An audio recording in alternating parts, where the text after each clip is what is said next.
This week on the 77% Street Debate. And I did not get that scholarship.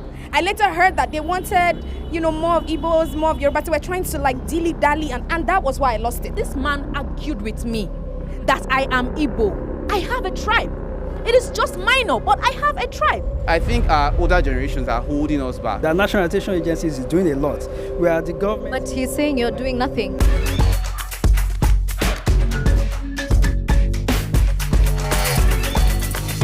Hello and welcome back to the 77% Street Debate. This week we are in Lagos, Nigeria. And would you believe me if I told you that this country has over 300 ethnic groups? That's crazy to think about. And with that comes over 500 languages, making this one of the most diverse countries in the world. But that diversity can sometimes get in its own way, resulting to tribalism. And our question today is, can this country overcome it? And what can the older folk learn from the younger people? Who better to ask than fellow Nigerians? Thank you all for joining us. But before we begin, I'd like to ask a general question. How many of you here have experienced tribalism directly or indirectly? Let me see by show of hands. Indirectly and directly. Okay, so quite a fair amount of you. Let's start with you, Emmy. What was that experience like, if you don't mind sharing? It was very uncomfortable because essentially we are such a huge nation and we have so many languages. So hearing that you cannot have an opportunity to do something because you're from a minority tribe or from a tribe that is not central was actually very uncomfortable for me. So was this something that happened where you were denied a service or you were denied work? Give us some few more details. Okay, so the situation was I was in a relationship with someone and I was not allowed to marry this person because he was from another tribe. So it was kind of, uncomfortable. It was back and forth between families. But you don't know this person as I know him. So it's about the people, not about where they're from or what their people are like or what their people have done, etc., etc. Okay, so Ubong raised his hand earlier and he's actually a historian. So before we continue with people's personal experiences, just take us back a little bit. Where does the idea of tribalism begin in Nigeria? Well, the issue of tribalism begins in the pre-colonial period, okay? As you mentioned, Nigeria is home to multiple ethnic groups, so people existed in their different ethnic levels. And then we had the colonial period, okay, and when the colonial masters then used the issue of tribalism, okay, to rule the country for their benefit, okay? And then we had the post-independence period, that's the post-colonial period. That's where we had the coups, and then we had the counter-coups. And then, of course, the first coup was, there are different positions that it was an ethnic coup because of the selective targets, okay, of those that were involved. But there are also opposing arguments against that. Well, of course, that's the history. That's how it came down. The pogrom that followed after the second coup, which was a counter coup to the first coup. Lots of people from the Eastern extraction were guilty, were dead, okay, and that was quite a problem, and that has formed part of the whole fabric and of the whole system of Nigeria as a country. Okay. Yeah, so a very dark and sometimes violent history because of tribalism. Let me hear from you, please. Thank you, Edith. So historically, we used to do infighting a lot. Pre-colonial period, there's a lot of infighting amongst the Yorubas. In fact, they do not call themselves Yorubas as a term or a tribe. It's a tribe he helped them build. For the Hausas too, it is the same thing. They used to always fight amongst themselves. And the Igbos, especially the Igbos, because the Igbos, they even have a saying that Igbo Amagieze, I'm not an Igbo, I'm Fulani Igbo. It simply means the Igbo has no king. In essence, they have no central authority. They are just towns. Let's say this is a town, another town, and they are always fighting from one town to the other. So you've raised a very important point. Oh, I really love the enthusiasm here, but I have to center back the debate for a second. Walking around Nigeria today, I can't distinguish between an Igbo, a Yoruba, a Hausa. So how does it manifest in contemporary Nigerian life?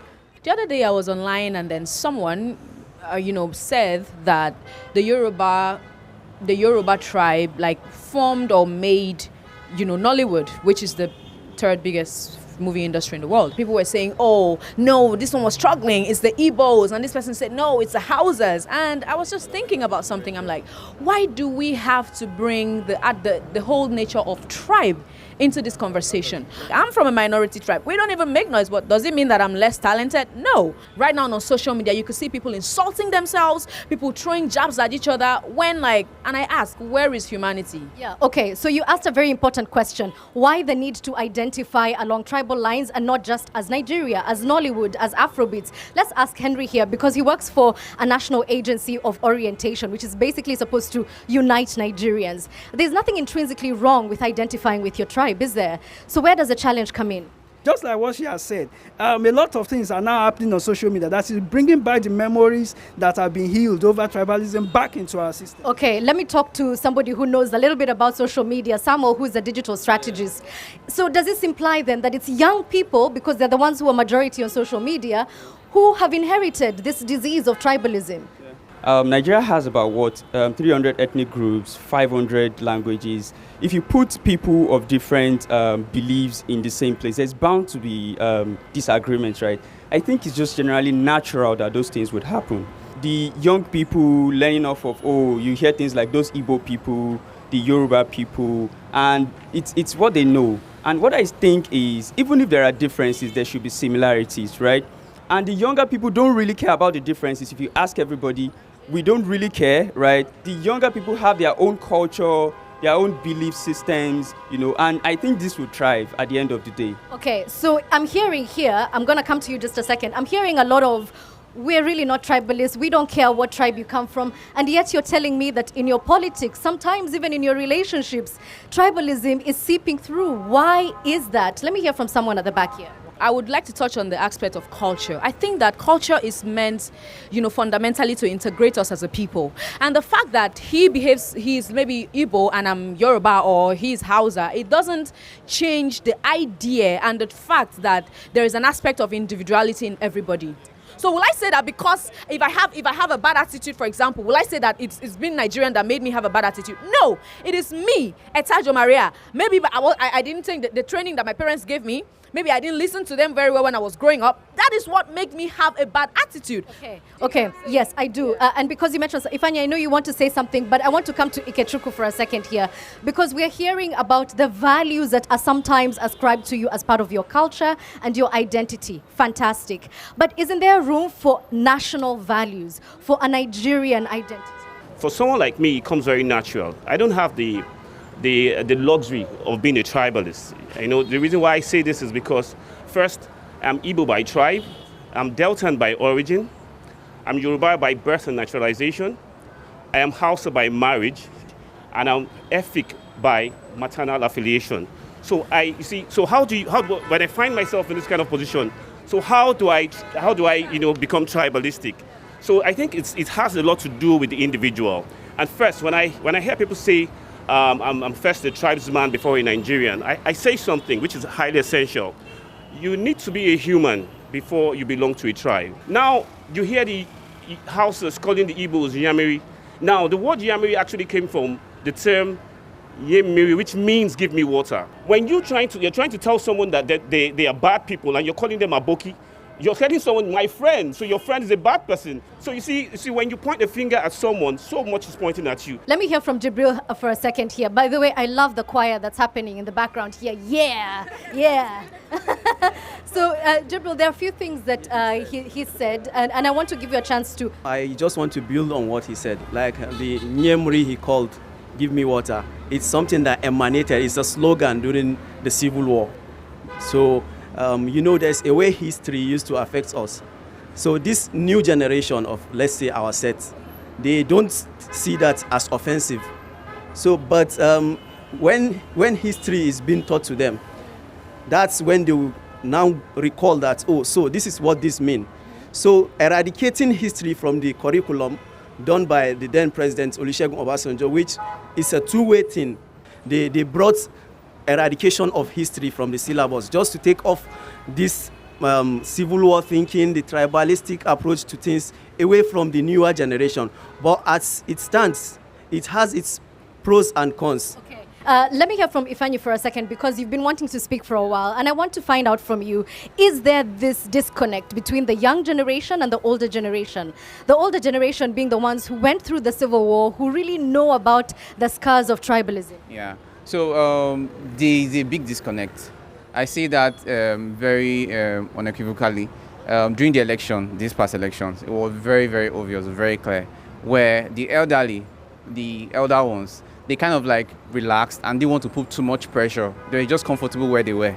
You get, it's almost like they were subdued.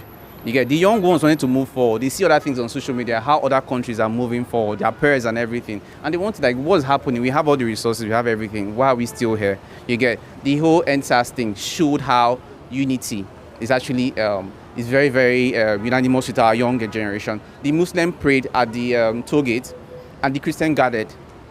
After they finished, the Christians started praying, the Muslim got everywhere. You get, so it was very, very beautiful for me to see, to witness. You get, so I think our older generations are holding us back because of the things that happened. The British came in, divided everywhere, and then they now started using that as a system. It's almost they put it as a system because it's not visible. That's why when you were speaking about National Orientation Agency, I think we need to be very, very black and white about things. We need to be very honest. If you're very honest, you can see things the way they are and then be able to point it out. You get. So let me get some practical examples. Anyone here who has parents who are very tribalist and it makes you uncomfortable? Anyone? Or whose parents hold views that you're like, aye, mama? Anyway, my dad used to tell me at a time that I should not marry from a particular tribe. And I began to wonder why.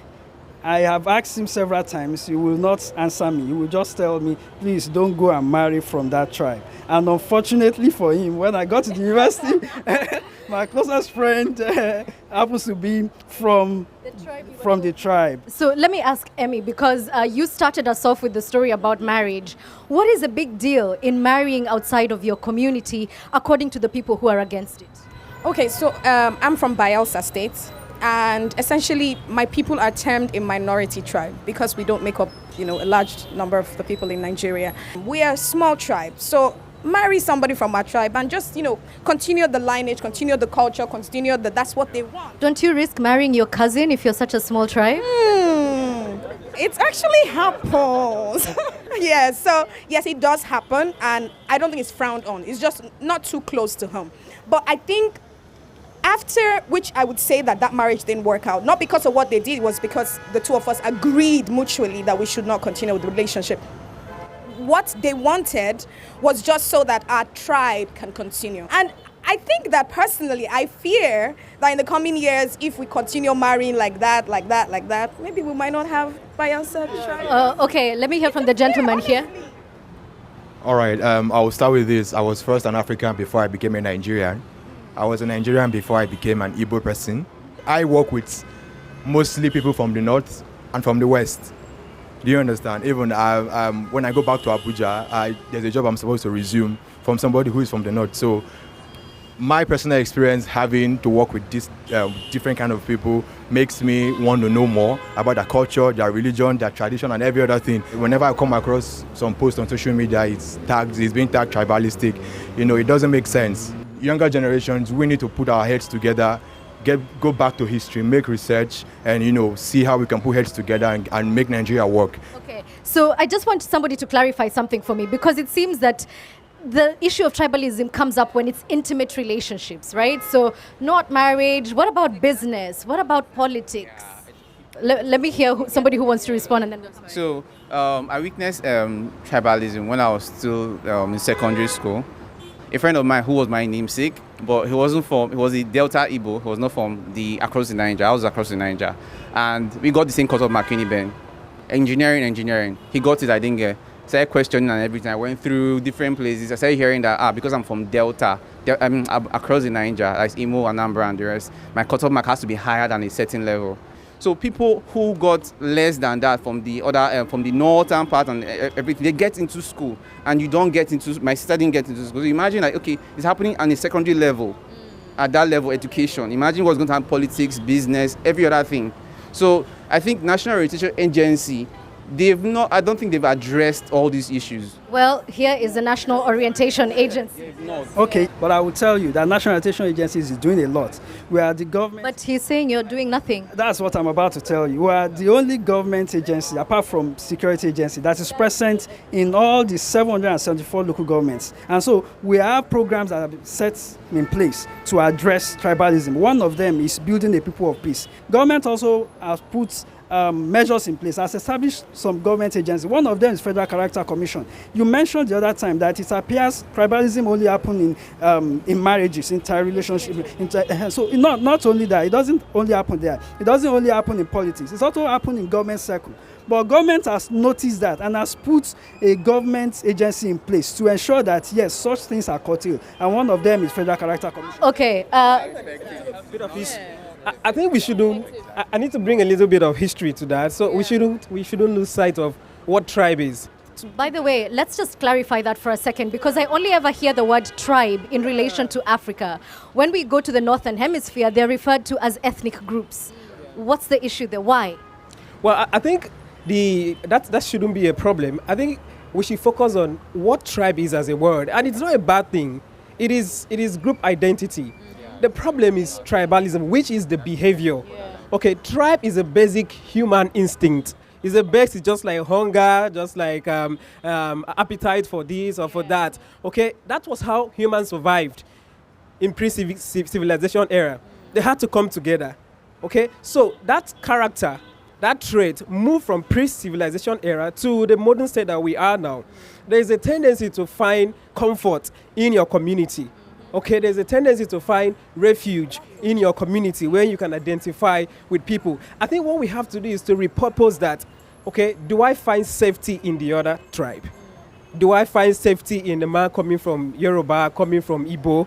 That's it, yeah. Just humanity. When humanity comes into the picture, you don't have to worry whether or not you would find safety in the hands of a Hausa person or if you are Igbo, because kindness is supposed to be a universal thing. Given that you're Hausa, you're Yoruba, you're Igbo, it should not be a problem at all. And I think that from the outside world, they don't see us as that. They see us as Nigerians. And I think that we should carry ourselves in that one accord, as one people, because the truth is, when I see you in school, I don't ask you what state do you come from. Oh, my Nigerian brother. When I see you in America, we're Nigerians. When I see you in Ghana, we're Nigerians. Hold on, let me give Victor a chance. He hasn't spoken. Okay, yeah. The whole NYC thing, Nigerian Youth Service Corps, the first time I came to the West in Lagos, I'm from Plateau State. The first time I came to Lagos in the camp, I had people refer to me as Hausa. But because a lot of people in the West here, or South, think that anyone that is from that region is just generally Hausa. I've experienced tribalism in that sense, and it's actually not a good thing. So it was very weird to me, because the NYC is supposed to like unite Nigerians, bring us together. But even there, you have people being tribalistic to you. So I feel like we also need to, even as Nigerians, individuals, also need to go back and unlearn and relearn these things too. Yeah. Well, I would like us to take note of two things. Now, there is a particular term in religion. We call it ecumenism. Now, if I'm a Christian, you are a Muslim, I will respect the practices in your religion. Then we relate together. Now, I don't want us to be dwelling on what colonial masters did in the time past. Nigeria will be 63 tomorrow. So let's consider the spirit of nationalism. That's the way forward.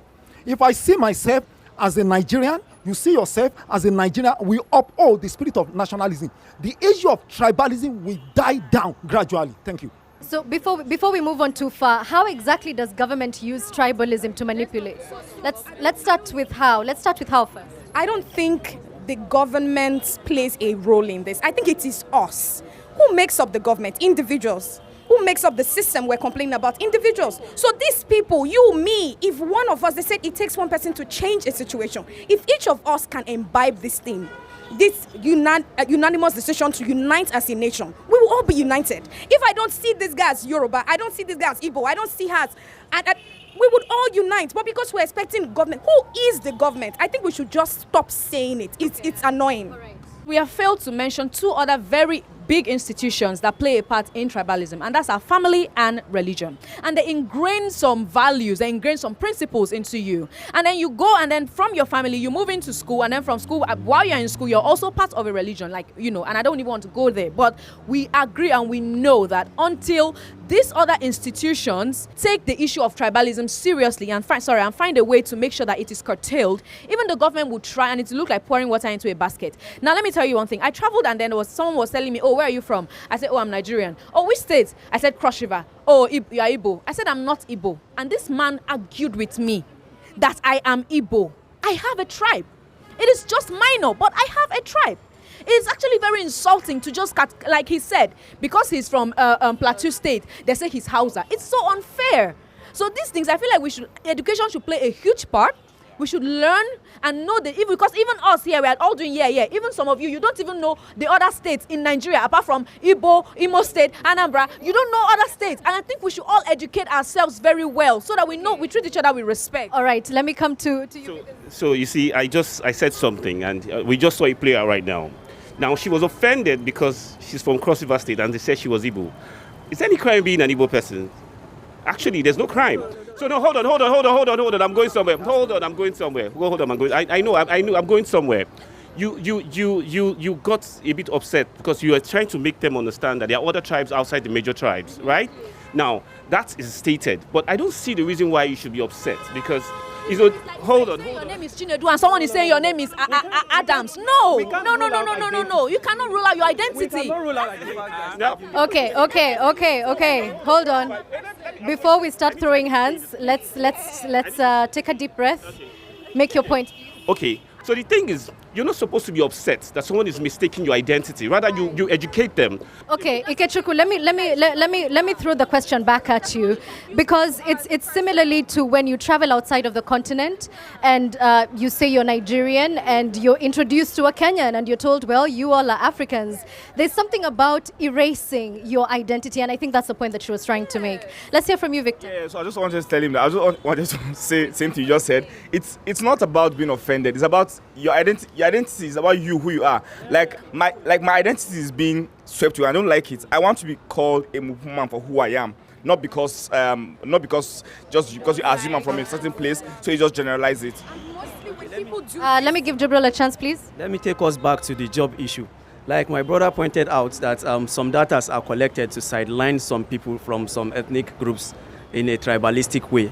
If you look at the whole thing, the concept is not true. They are trying to extract data to make sure that you have the presence of so tribe in so place, because the Federal Character Commission has an act that ensures that everyone is well represented in every government agency and parastatal. So yes, that's what it appears to be, but that's not what it is. Because then they look at, I'll say something, and I won't go into details. I applied for a scholarship, and I got a phone call. They asked me, where are you from? Your name is this, you applied for blah. I'm like, yes. Where are you from? And I said, Bayelsa State. And the person was like, okay, thank you. I'm like, is that it? And I did not get that scholarship. I later heard that they wanted, more of Igbos, more of Yoruba. They were trying to dilly-dally, and that was why I lost it. So most times it is not because they want to use it and make a balance. It's because they want to take you out. Okay. So while I really am seriously enjoying the enthusiasm of this debate, we really need to come to a wrap-up and talk about some solutions. We all see how tribalism is affecting us in different ways. How do we stop it? I think, just like everything we've been saying, individualism. Let's all see ourselves as individuals. Let's all see ourselves as people. Let's all see ourselves as humans before we start looking at tribe. I'm from here, I'm from there. That is the first place to start from. I believe that spirit of nationalism should be highly upheld. Government has a part to play. Religious leaders have a part to play, as well as traditional leaders. That's the way forward. Okay. In addition to being humane and kind, which is very, very important, I will still keep hammering on education. Because if you're well educated and if you know, if you have certain information, you will not misconstrue things that are not supposed to be misconstrued. I think we have a lot of work to do in our rural communities. The clashes that happen are in the rural area, so the message needs to be driven down to those levels. Okay, Ifeanyi. Yeah, so I think it still boils down to the government. If the government is actively representing what it's supposed to represent, people will respect and follow the system. If they do and represent very well, everybody does the same. Okay. Wherever they talk about tribalism on the negative side, it's actually come from selfish interests. Let me tell you what tribe is all about in Nigeria. There is this particular kola nut. Kola nut is actually grown in the west, but eaten in the north and celebrated in the east. So this is what tribe is in Nigeria. Oh, I love that. Okay, so on that note, I've got to ask you all for a small favor. Because I know you're drawn from different tribes, I want you guys to show off a little bit. Share with our global audience something unique about your cultural background. Fura de no, everyone knows that of the Fulanis. We carry, that's milk and also the ingredients we use to prepare it. It is loved all over the world. So for us, the Akwacha. Who are us? The Deltans, the Igbo, the Aniocha people. There's this attire that's called Akwacha. It's a very beautiful attire and it's white, so it depicts a lot of peace and unity. Okay. Yeah. Let me hear about some of the Ibibio, and it's home to the best dishes in the country. I mean, it's you can't argue against that. All right, so let me talk about Plateau State in general. We have very diverse, beautiful cultures, and we have the best weather in Nigeria. All right, so I'll come in the angle of nature. Nigeria is a very beautiful place. So do not take what you see on social media. Please visit Nigeria. Nigeria is a very beautiful place. So at the beginning of this debate, I asked a simple question. Is it possible for the young generation to teach the older generation how to overcome tribalism? I think all of you here have shown resoundingly that the answer is a definite yes. I have never felt so good after discussing something so tenuous. Thank you all for watching.